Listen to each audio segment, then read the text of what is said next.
क्या था बोल शुरू से, एक बार हम स्टेटमेंट फिर से बोल देते हैं, ठीक है। Suppose that women obtain 48% of all the bachelor degree in a particular country and that 17.5% of all bachelor degree in business. Full stop. Also 6% of all bachelor's degree 6% of all bachelor degree go to women majoring in business. Full stop. Are the events bachelor degree holder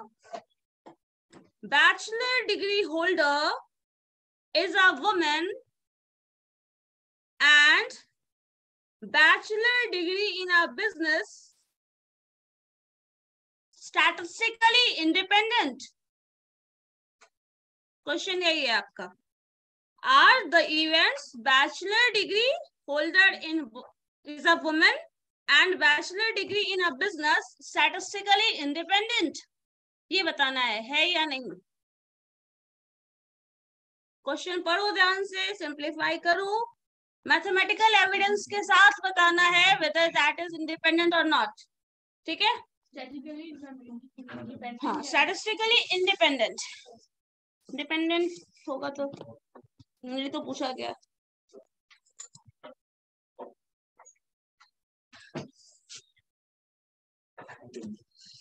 probability calculation भी करना है with mathematical evidence, ये बताना है independent है या नहीं। Theoretically explain नहीं करना।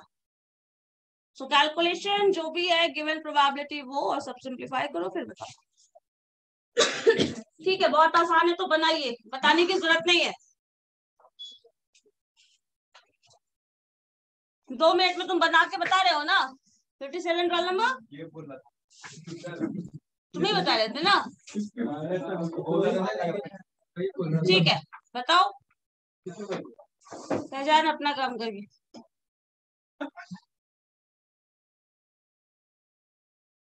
सिंप्लीफाई करके बताओ एंड थोड़ा फास्ट।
हो गया, बन गया।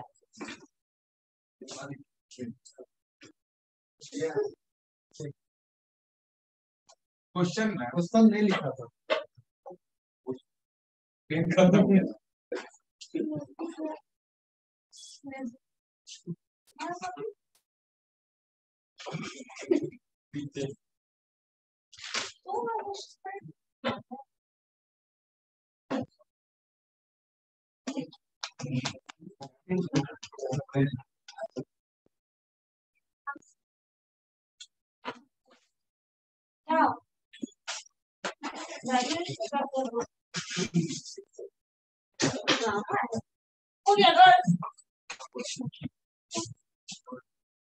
डिस्कशन नहीं भैया, अपना काम करो।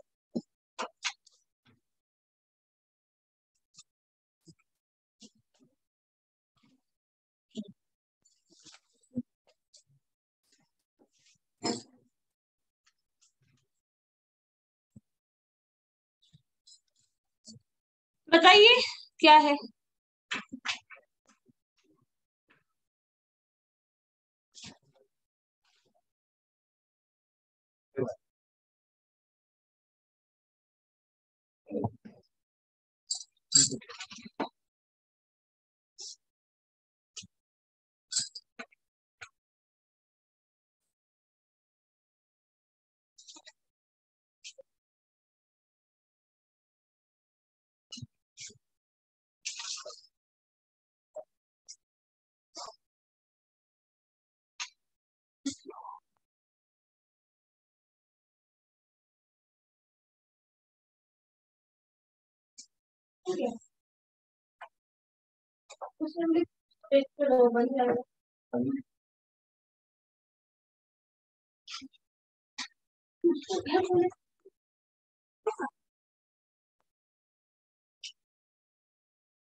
अभी 75%।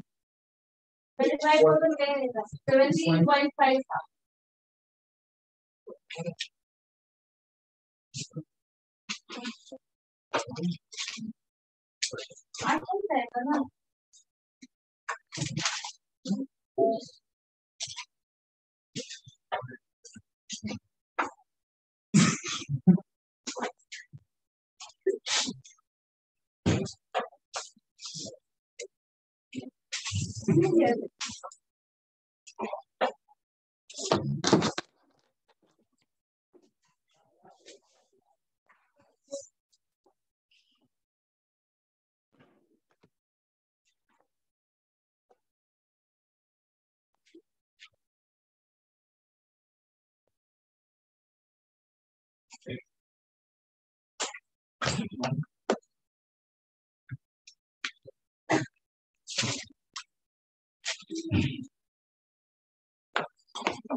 ना कछुआ से भी ज्यादा स्लो चल रहा है। रुपेश बन गया? क्यों? 2 मिनट में बनाने वाले, बहुत आसान था।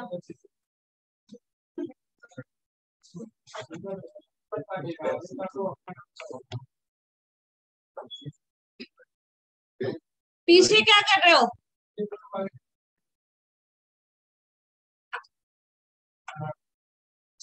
तुम अपना काम करो, चलो सॉल्व करो जल्दी।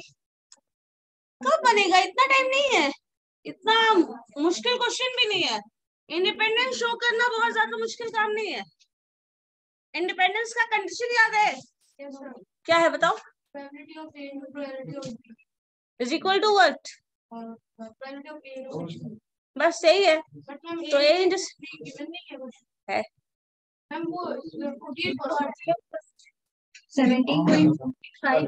6% is a common thing. पहले दिया है शांद्रो 48% जो है वो क्या है? टोटल बैचलर डिग्री का 48% जा रहा है वुमेन का। मतलब प्रोबेबिलिटी ऑफ ए अगर हम निकालना चाहें तो वो क्या हो जाएगा? दिस टर्म डिवाइडेड बाय 100, तो ये हो जाता है 0.48। 48 नहीं पढ़ते हैं उसको, 48 पढ़ते हैं। ठीक है, नेक्स्ट दिया है इसमें से जो बिजनेस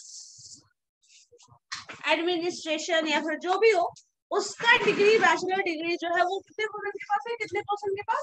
17.5। तो अगर इसको परसेंटेज में देखेंगे तो क्या हो जाएगा? 0.175।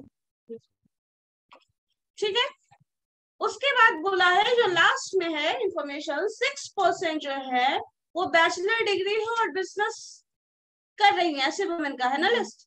तो अब वो जो हुआ वो ए ग्रेजुएट भी है और बिजनेस में इन्वॉल्व भी है, ये हो जाएगा 6%, 0.06। ए दिया हुआ है, बी दिया हुआ है, ए इंटरसेक्शन बी दिया हुआ है, बस कैलकुलेट करना है। वो जो है बिजनेस में जो इन्वॉल्व है बैचलर डिग्री, तो वो तो 48% का 17.5 है। हाँ, तो मैम ये 17.5 बाई 48 हुआ ना, 48 पूरा बैचलर डिग्री जो है 48 है। हाँ, और 48 का 17.5 है। वो नंबर की बात करेगा तब तुम्हारा तुम जो कॉन्सेप्ट इस्तेमाल कर रही हो ना, वो नंबर की बात करेगा तब आ जाएगा। लेकिन जब बात कर रहा है प्रोबेबिलिटी की, तो प्रोबेबिलिटी का ओवरऑल सम तो वही होता है, तो प्रोबेबिलिटी वाले सेक्शन में तो यही आ जाएगा ना। ठीक है, आप जो बोल रहे हैं ना उसमें नंबर अगर इन्वॉल्व है तो हो सकता है। मान लो 100 शान लो, टोटल 100 है, 100 का 48% इसमें आ गया। अब इस 48 का 17.5 निकालोगे तो वो नंबर में निकालोगे, प्रोबेबिलिटी में वो तो नहीं आता है।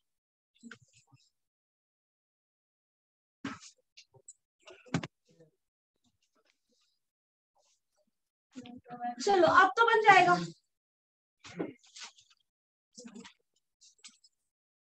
कंडीशन चेक कर लो, नॉट इंडिपेंडेंट है, इंडिपेंडेंट।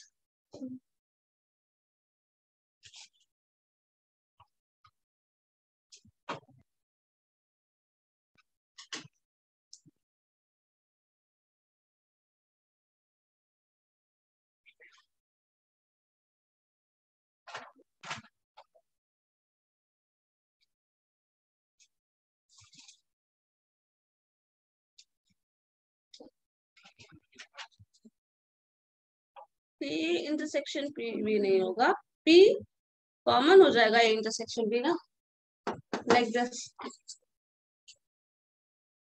ये जो लिखी हो वो तो गलत है ना मैम 0.6 तो ए इंटरसेक्शन भी होगा ना, ये अलग बात हो जाती है। जो तुम लिख रही हो इसका मतलब हुआ P A इंटरसेक्शन, ये अलग बात हो जाती है ना। बन गया, कहाँ बना? अब क्या बचा है इसमें बनने के लिए? कंडीशन चेक करो, probability of A into B is equal to A intersection B है या नहीं, चेक करके बताओ। इंडिपेंडेंट होने का क्या कंडीशन था? कोई भी प्रोबेबिलिटी का जो टर्म्स ले रहे हो वो इंडिपेंडेंट कब होता है? When PA into PB is equal to probability of A intersection B, ये बराबर हो तब। इंडिपेंडेंट नहीं है, डिपेंडेंट है। इंडिपेंडेंट है, मल्टीप्लिकेशन उसका वही है, डिपेंडेंट है। 0.08 हो रहा है, मेरा कुछ और आ रहा है 0.08। मतलब प्रोबेबिलिटी ऑफ A और B और कैसे करते हैं? पहले वाला लगा कि 48% है वो A यूनियन B नहीं, वो टोटल मेन और वुमेन दोनों आ गई ना। ठीक है, 48% वुमेन है, मतलब बाकी का 52% मेन है ना, तो प्रोबेबिलिटी तो ओवरऑल सम 1 होगी। तो एक ही टर्म आ रहा है ना इसमें, तो यूनियन टर्म कहाँ आ रहा है? और यूनियन की जरूरत भी नहीं है यहाँ पे। दूसरे केस में प्रोबेबिलिटी ऑफ बी, मतलब इतना बैचलर डिग्री मिला है उसमें से ये पोर्शन जो है 17.5% पोर्शन जो है वो बिजनेस का है, और जो बैचलर कंप्लीट किए हुए हैं और जो बिजनेस कर रहे हैं वैसे लोग इतने हैं, तो इन दोनों का कॉम्बिनेशन ए इंटरसेक्शन बी ही हो गया। ठीक है, अब इसके हिसाब से इसको चेक कर लो, बस खत्म।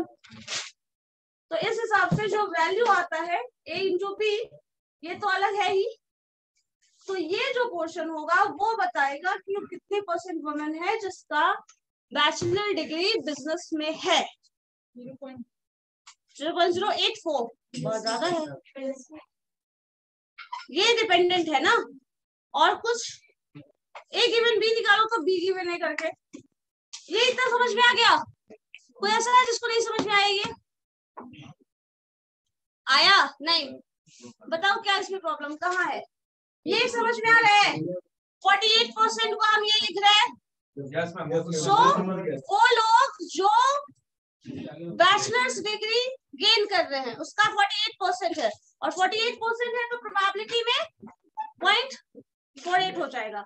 इसी तरह जो दूसरा पार्ट दिया है उसी में वो दे रहा है कि बैचलर डिग्री जिनका बिजनेस में है वैसे वुमेन का, तो वो 17.5 है, तो अगर उसको प्रोबेबिलिटी में कन्वर्ट करोगे तो 100 से डिवाइड कर दो, क्योंकि परसेंटेज में है, परसेंटेज का मतलब 100 से डिवीजन, तो 100 से जब डिवाइड करिएगा तो 0.175 आ जाएगा। तो ये जो है वो वुमेन है जिसने बैचलर डिग्री गेन किया है, ये वो है जिसने बिजनेस में बैचलर डिग्री गेन किया है। ठीक है, थर्ड जो दे रहा है उसमें क्या है, वैसे लोग जिनके पास बैचलर डिग्री भी है और बिजनेस भी कर रहे हैं, तो वो क्या हो गया, दोनों का कॉम्बिनेशन हो गया, बैचलर डिग्री भी है, बिजनेस में भी है, और वो इम्प्लीमेंट भी कहीं ना कहीं हो रहा है। तो ये तुम्हारा थर्ड क्वेश्चन हो गया। मतलब अब आपके पास क्या क्या गिवन है, probability of A, probability of B and probability of A intersection B. अब इंडिपेंडेंस चेक करने के लिए कंडीशन होता है ये P into PB is equal to P A intersection B, ठीक है। So probability of A given है, probability of B given है, दोनों को मल्टीप्लाई करके देखो probability of A intersection B के बराबर आता है या नहीं। अगर आता है तो वो इंडिपेंडेंट होगा, अगर नहीं आता है तो वो इंडिपेंडेंट नहीं होगा। बस इतना ही करना है आपको। चेक करके देखिए क्या आ रहा है, फिर आगे कुछ बताएंगे।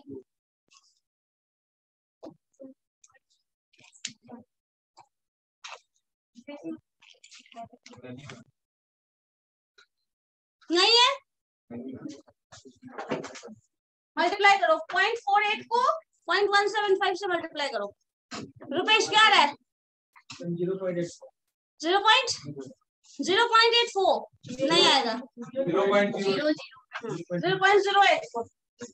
तो 0.084 आ रहा है, मतलब वो इंडिपेंडेंट नहीं है, क्योंकि ये 0.06 है और इसका जो वैल्यू आ रहा है वो है 0.084। ये इक्वल तो नहीं है 0.06 के। That means the two events are not independent. अब दूसरा केस, एक क्वेश्चन इसी पोर्शन से एक और चीज हम लोग कंक्लूड कर सकते हैं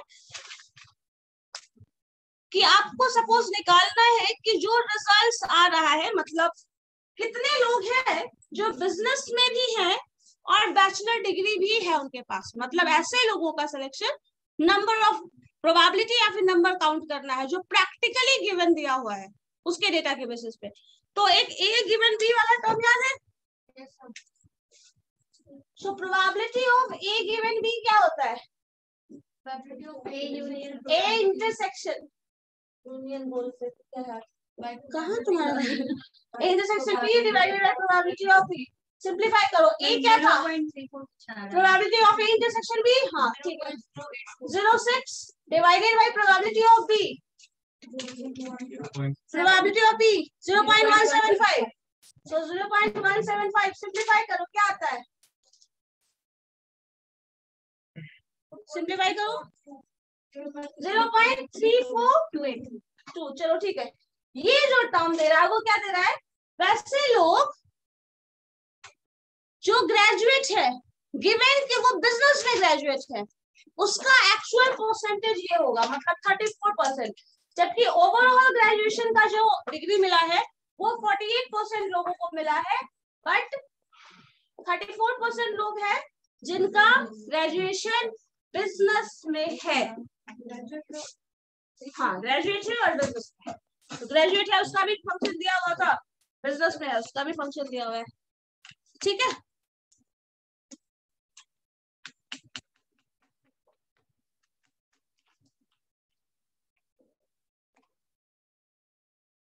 ठीक है, यस मैम।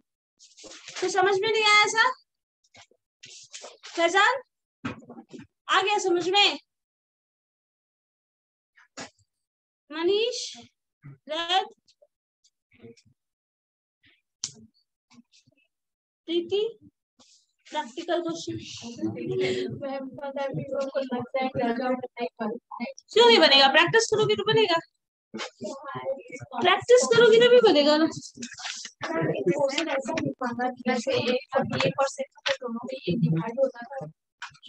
जैसा ये, हाँ बताओ बताओ,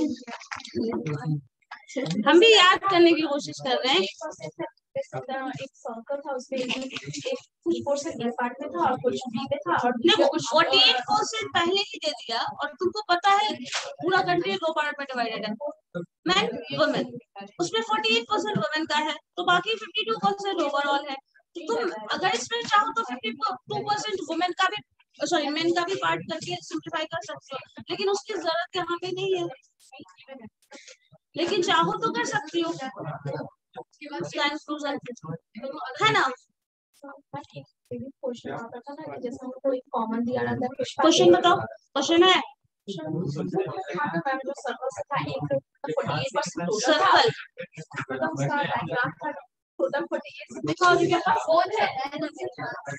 क्वेश्चन दो, लिखो क्वेश्चन लिखो।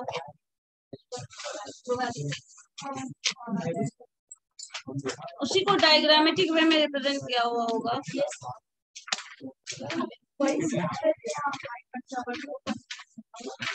सब अप्लाई हो जाएगा, सबका थ्योरी एक ही है। चलो दो, ला दो क्वेश्चन देखें जरा। कोई सैंपल पीस है यहाँ पे कोई सैंपल है ऐसा? चलो दो।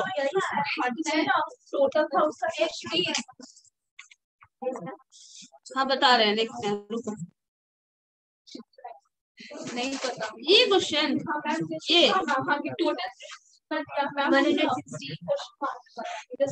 चलो ठीक है, क्वेश्चन लिखो। देख, ए स्टडी शोड, क्वेश्चन लिखो। A study showed that 65%.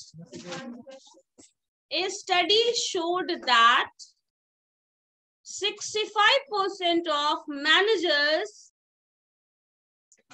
had some business education. 65% of managers had some business education. And 50% had some engineering education. 50%. 50% had some engineering education. Furthermore, 20% of the managers had some. Furthermore, full stop के बाद लिखना, ये second line है। 20% of managers had some business education, but no engineering education. Furthermore, 20% of managers had some business education, but no engineering education. No engineering education. Full stop. But, sorry, what is the probability that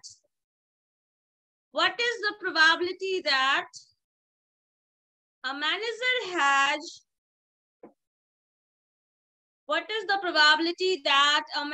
has some business education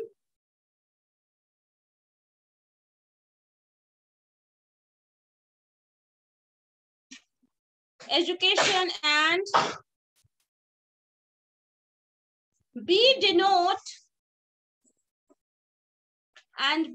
capital B denote he has some engineering education.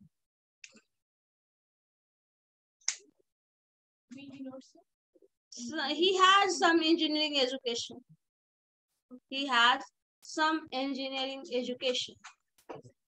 Question समझ में आ रहा है? Manager का दो part में divide कर दो, उसमें से कुछ ऐसा ही है। एक इंजीनियरिंग पढ़ के मैनेजर बना है, दूसरा बिजनेस। अब उसकी का परसेंटेज डिवाइड है। सो पहले दे रहा है ऐसे लोग जिसने बिजनेस में ही एजुकेशन गेन किया है और बिजनेस में ही है, वो 65% है। इंजीनियरिंग किया है फिर उसमें है वो 60%, सॉरी 50% है ना, and 50% has some engineering education. उसके बाद 20% of manager had some business but no engineering. ठीक है, बिजनेस एजुकेशन है बट इंजीनियरिंग एजुकेशन नहीं है। कुछ लोगों के पास दोनों भी होगा, तो वो पार्ट में डिवाइड करना है। ए और बी मान के चलो, ए बिजनेस एजुकेशन को मान लो, बी इंजीनियरिंग को ले लो, क्योंकि लास्ट में बी डिनोटेशन दे दिया है ना इंजीनियरिंग वाला। तो इसी को आप सिंप्लीफाई करिए और बताना है। 65% है, इसी 65% में से ये 50%। पहले ऐसा समझते थे, जैसे हम समझ रहे कि 65% है, इसी 65% में से 50% जो है जो इंजीनियर करके मतलब बिजनेस जो भी है वो बनेगा, और जो ये 20% है देखो वो उसमें से हो भी सकता है, नहीं भी हो सकता है, दोनों कैसे राइज होगा। तो हम ऐसा कर देते, मतलब ऐसा सोचते थे कि 65% है, तो उसी का टोटल मिला के 65% आना चाहिए। तो यहाँ पे तो 50% है, 20% है ना, तो टोटल तो 65 है। मेरा यही पे कंफ्यूजन पॉइंट है। चलिए ठीक है, इधर आ जाइए, कॉपी लेके आओ।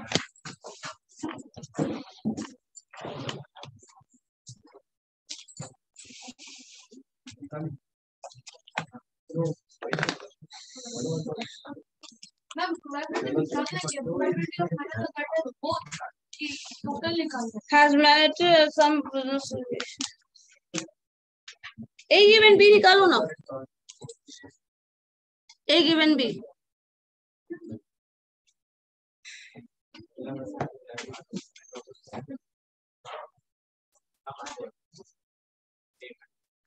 देखो एक सिंपल सी बात है, ये हमारे पास डायग्राम होता है, ठीक है। ये कुछ पर्सन है जिसमें मैनेजमेंट की डिग्री है, मतलब बिजनेस डिग्री है, कुछ है जो इसके पास इंजीनियरिंग है। टोटल क्या है हमें नहीं पता, ठीक है। कुछ ऐसे है जो दोनों ही पढ़े हों, कुछ ऐसे है जो ये सब पढ़े हो दूसरा पार्ट में पढ़े हो, कुछ ये है जो सब इंजीनियरिंग किया हो बिजनेस नहीं किया हो, ऐसे लोग हैं। अब जो भी डेटा है, ये पूरा डेटा है, उसका 65% यहाँ आ रहा है, टोटल का 65%। जैसे ये जो है, जो कुछ इंजीनियर है, कुछ बिजनेस है, हाँ, और उस टोटल का 50%, इस टोटल का 50% जो है वो इसमें आ रहा है, इस 65 का इसमें नहीं आ रहा है। तुम दो इवेंट मान के चलोगी, एक इंजीनियरिंग के लिए, एक बिजनेस के लिए। तो बिजनेस के लिए 65% दिया, इसका 50% दिया, कॉमन जो भी है वो निकालोगी। कुछ का दिया है जो दोनों ही है। 20% of the manager has some business education but no engineering education. No engineering education means engineering education अगर ये था तो ये वाला पोर्शन जिसमें इंजीनियरिंग एजुकेशन है नहीं है और बिजनेस एजुकेशन है, इस तरह से डिवाइड, वो दोनों है। इधर आ जाओगे तो इंजीनियरिंग है, बिजनेस नहीं है। 65% टोटल, मतलब ये डेटा से दिया हुआ है, 25% ऐड करके नहीं। क्या हुआ, सॉल्व करो ना।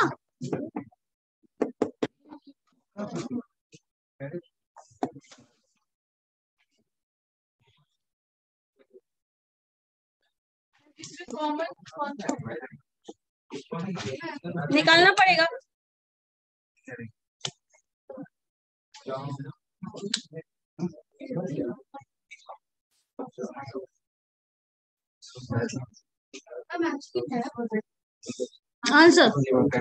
आंसर आया कितना है? ठीक है, बना तुम लोगों का, तुम लोग को बात करने से फुर्सत नहीं है।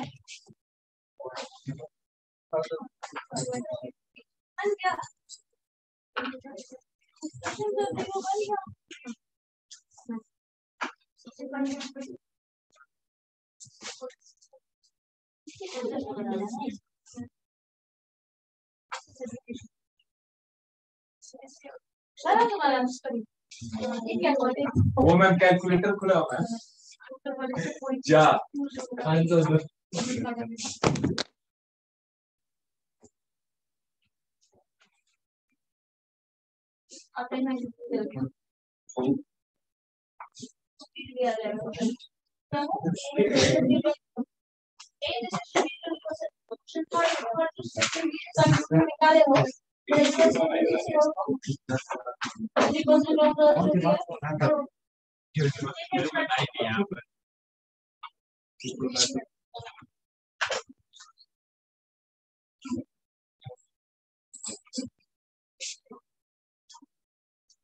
हमें क्वेश्चन समझना कैसे कंडीशन प्रोबेबिलिटी करना है, तो आप बताते हैं क्वेश्चन में क्या है लिखा हुआ, पढ़ो।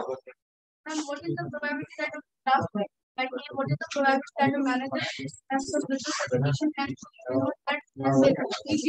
What is the probability manager has some business education?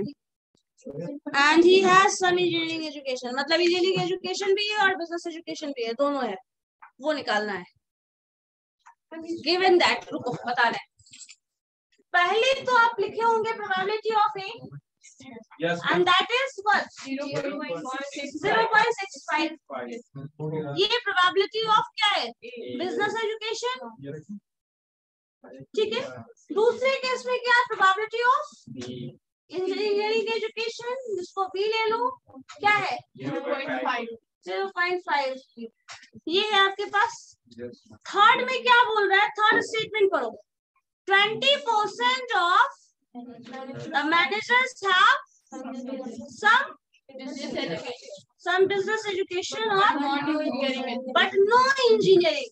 मतलब अगर ग्राफ के हिसाब से देखें, ये मान लो बिजनेस एजुकेशन को डील कर रहा है और ये अगर इंजीनियरिंग एजुकेशन को डील कर रहा है, तो ये क्या बता रहा है, ये वाला पोर्शन जो है वो क्या बता रहा है, 20% वाला बिजनेस एजुकेशन है बट इंजीनियरिंग एजुकेशन नहीं है। तो ये जो होगा वो क्या हो जाएगा, ये वाला section probability of A intersection B dash है, ए इंटरसेक्शन बी डैश वाला सेक्शन ये होगा, और वो कितना है 20% ना, 0.20। अब अगर मुझे बताइए, ये वाला पोर्शन आपको पता है और ये ओवरऑल पता है, तो क्या ये कॉमन वाला पोर्शन मिल जाएगा, कितना होगा 65 माइनस 20 0.45।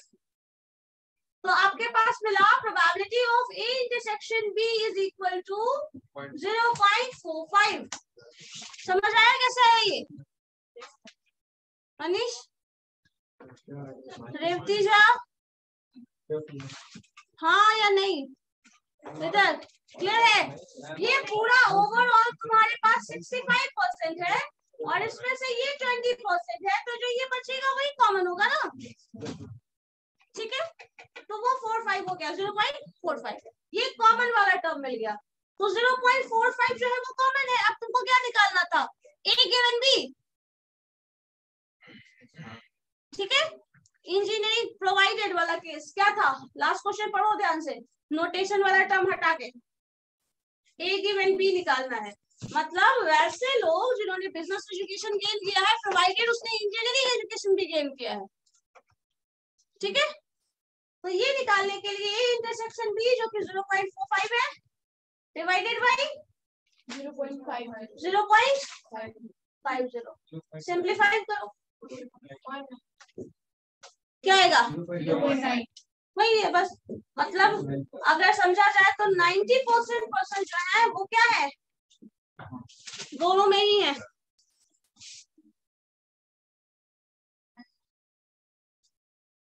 बिजनेस एजुकेशन है, प्रोवाइडेड उसने इंजीनियरिंग भी किया है, दोनों ही गेन किया है, ये वो बता रहा है, ठीक है।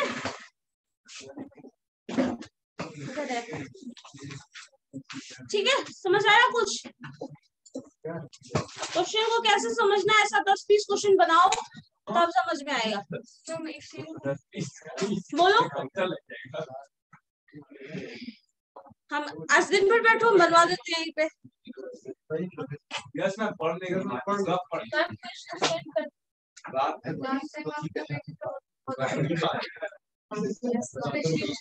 कंडीशनल वाला बता दे,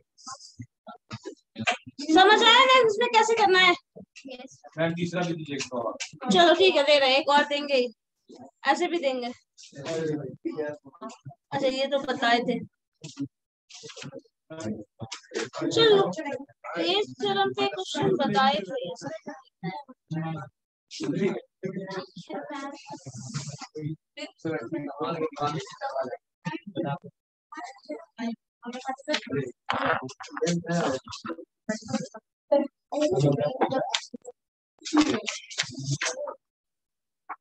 चलो लिखो तो एक क्वेश्चन,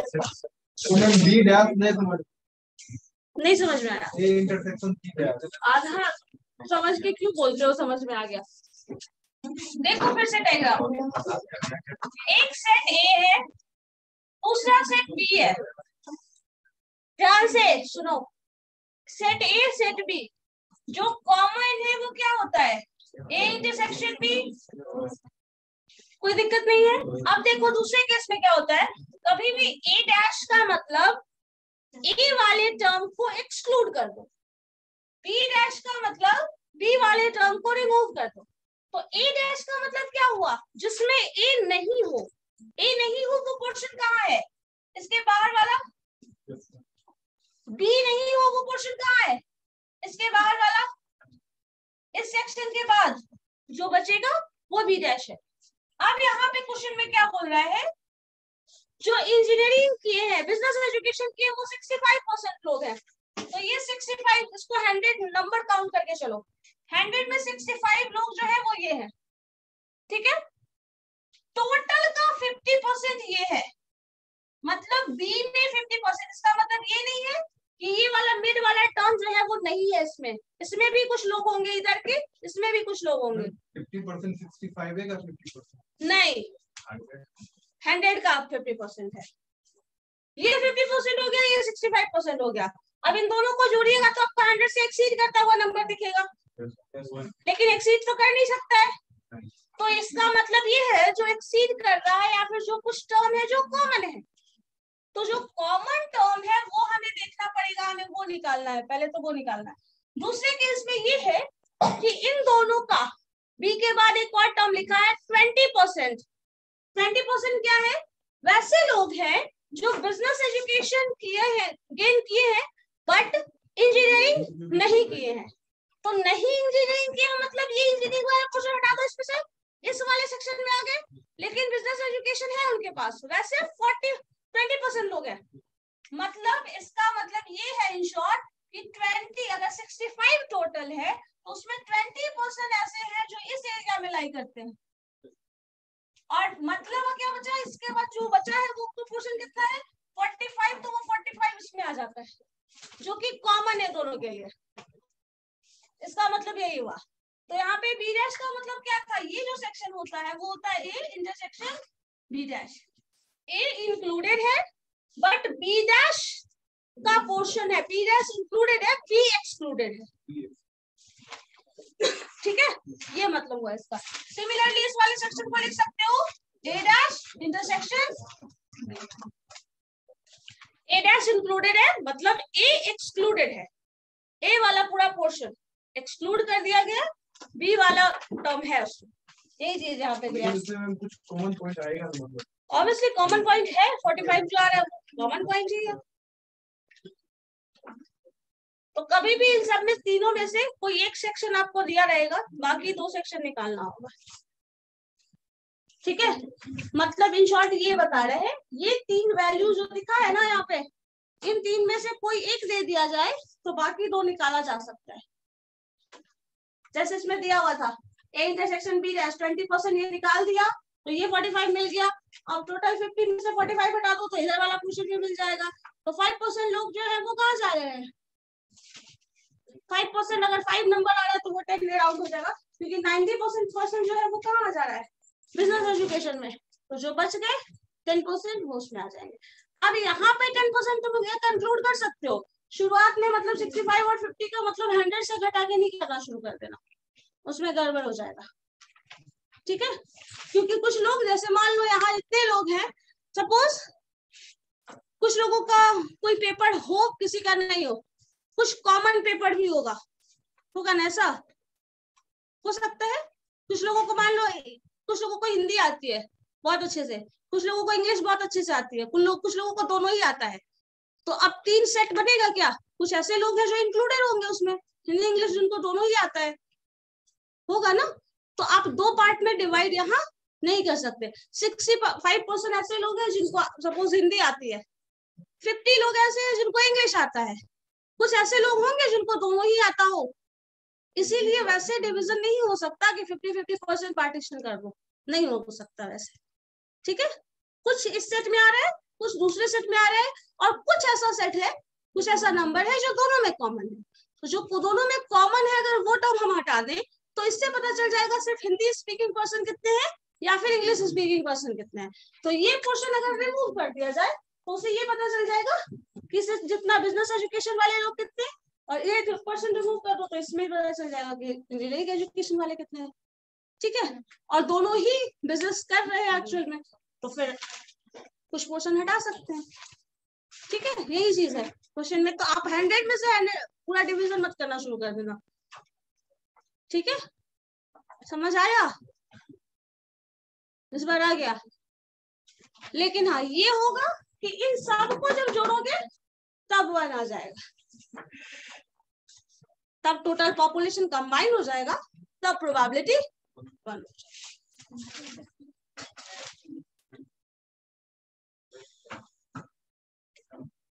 ये क्वेश्चन बताए थे हमें। चलो लिखो तो question. In a post office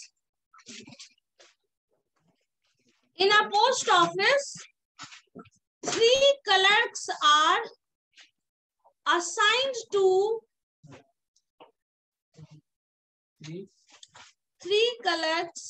assigned to process incoming mail. In a post office, 3 clerks are assigned to process incoming mail. Full stop. The first clerk process mail, incoming mail. The first clerk processes 40%. The second 35%. And the third 25%.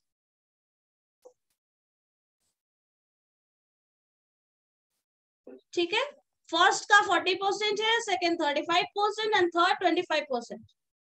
The first clerk has no error rate. Sorry, has an error rate of 0.04. Has an error of 0.04. The second has error rate of 0.06. And the third has error rate of 0.03.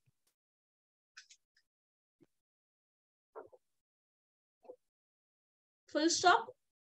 A male is selected at random. A male is selected at random from a day's output and found to have an error.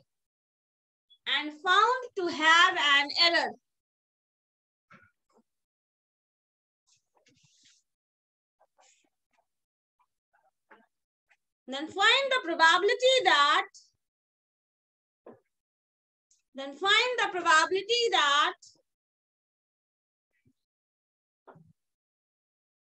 the mail was processed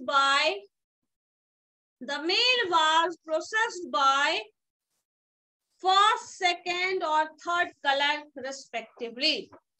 First, second or third clerk respectively. ठीक है, ये question किस basis पे बनेगा बता सकता है कोई? कौन से इक्वेशन पे बनेगा?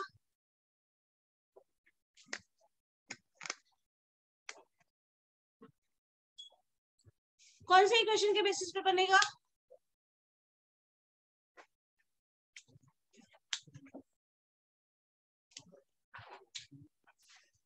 ए का जो वर्किंग कैपेसिटी है 40% है, नेक्स्ट का 35% है, लास्ट है उसका 25% है.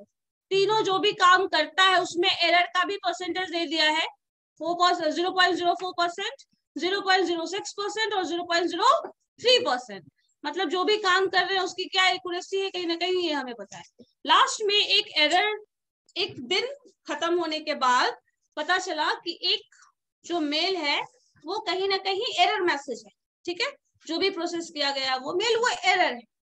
अब अगर उसमें एरर है तो वो क्या प्रोबेबिलिटी है कि वो फर्स्ट ने वो मेल किया हो या फिर उसको प्रोसेस किया हो, सेकंड ने किया हो और थर्ड ने किया है। ऐसा क्वेश्चन किसके बेसिस पे बनाया जाता है? Bayes theorem.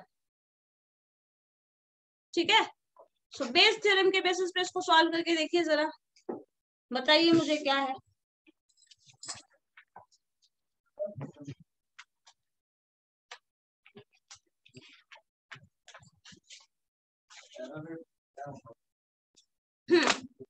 प्रोबेबिलिटी है तो उसको प्रोबेबिलिटी के टर्म में रखो या परसेंटेज के टर्म में कन्वर्ट करो, एक ही बात है। 0.04 है।